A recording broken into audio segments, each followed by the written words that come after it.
सादगी थी, चाल में आत्मविश्वास, लेकिन किसी को अंदाजा तक नहीं था कि ये महिला इस जिले की डीएम है। नेहा सीधा एक ठेले के पास जाकर रुकी, जहां एक करीब 30 साल की सब्जी वाली औरत सब्जियां बेच रही थी। नेहा ने मुस्कुराकर उससे सब्जियों के दाम पूछे ही थे कि तभी एक छोटा बच्चा दौड़ता हुआ आया और उस औरत से लिपटकर बोला, मम्मी, मुझे स्कूल छोड़ दो ना, लेट हो रहा है, नहीं तो टीचर डांटेंगे। सब्जी वाली बोली, बेटा थोड़ी देर रुक जा, मैं पहले इनको सब्जी दे दूं, फिर तुझे छोड़ने चलेंगे। बच्चा जिद करता रहा, नहीं मम्मी, अभी चलो ना प्लीज, बहुत देर हो गई है। यह सब देखकर डीएम नेहा शर्मा का दिल पसीज गया। वो मुस्कुराकर बोली, आप बच्चे को स्कूल छोड़ आइए, मैं आपकी दुकान संभालती हूं। सब्जी वाली थोड़ी हिचकिचाई, पर नेहा के भरोसे भरे लहजे ने उसे हिम्मत दी। उसने कहा, ठीक है बहन, मैं जल्दी लौट आऊंगी।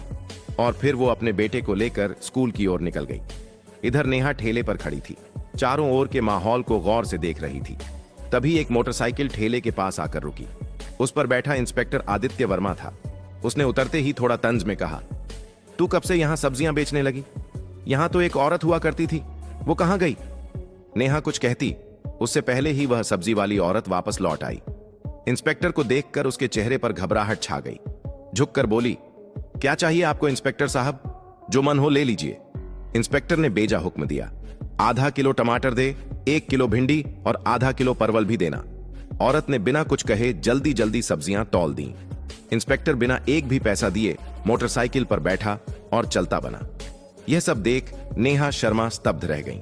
कुछ पल खामोशी में बीते, फिर उन्होंने सब्जी वाली से पूछा, बहन, उसने पैसे क्यों नहीं दिए? आपने उससे कुछ कहा क्यों नहीं? औरत की आंखों में मजबूरी साफ दिख रही थी। धीमे स्वर में बोली, बहन, क्या कहूं, ये इंस्पेक्टर रोज ऐसे ही सब्जियां ले जाता है।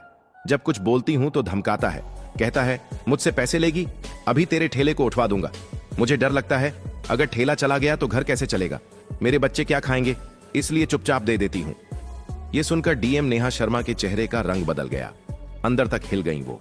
उन्हें यकीन नहीं हो रहा था कि कानून के रक्षक खुद कानून का मजाक उड़ा रहे हैं। उन्होंने गंभीर स्वर में कहा, बहन, अब ऐसा नहीं होगा, मैं अब आपके साथ हूं। इंसाफ दिलाना मेरा फर्ज है।